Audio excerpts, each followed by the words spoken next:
Bonjour.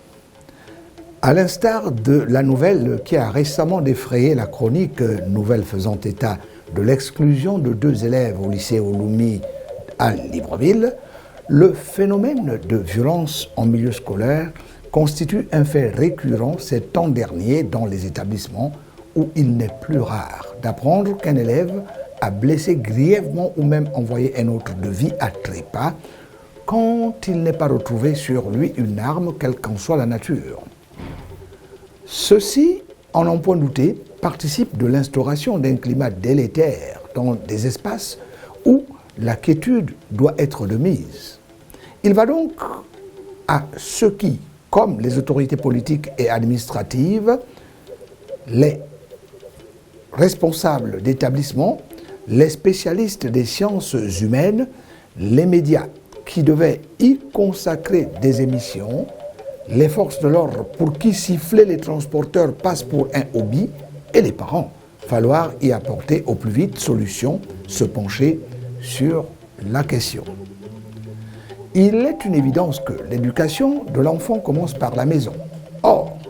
que constatons-nous de plus en plus? Que de trop nombreux parents ont démissionné devant leur mission d'éduquer leur progéniture ou que celle-ci n'est plus assurée pour diverses raisons,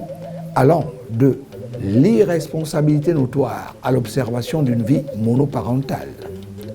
Normal dans de telles conditions que la trajectoire de l'enfant que l'on sait fragile à tout point de vue soit biaisée. En dehors de l'éducation parentale, il y a celle de la rue qui offre beaucoup plus de liberté et de choix, se transformant parfois en champ d'expérimentation des idées reçues à travers la collusion avec autrui ou les mauvaises fréquentations ou encore les films de terreur que l'on affectionne tant dans la majorité des foyers. Et l'école, à quelques exceptions près, devient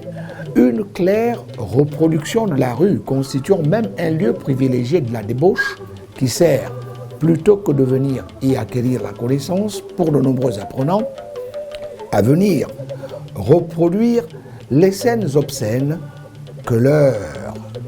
servent au quotidien, réseaux sociaux et autres médias qui leur montrent sans réserve des images de fellation, d'homosexualité ou comment se comportent des dealers et leurs clients consommateurs de drogue de tout genre. Tout ce qui conduit inéluctablement à la dépravation des mœurs, déclencheur dans la plupart des cas de violence, sauf que celle-ci ne se manifeste pas en un lieu approprié,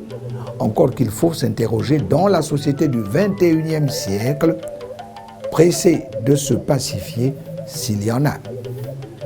Devant tout ceci, la seule question qui vaille, c'est bien comment faire pour mettre fin à la violence en milieu scolaire. C'est ici que tous les acteurs cités plus haut sont modestement invités à coaliser leurs efforts, s'unir dans la réflexion et agir le plus vite serait le mieux, chacun jouant sa partition avec dévotion, s'il est dans l'idée de tous, qui ont la particularité d'être des parents, de sauver la jeunesse pour que le Gabon ait un avenir serein. À très bientôt.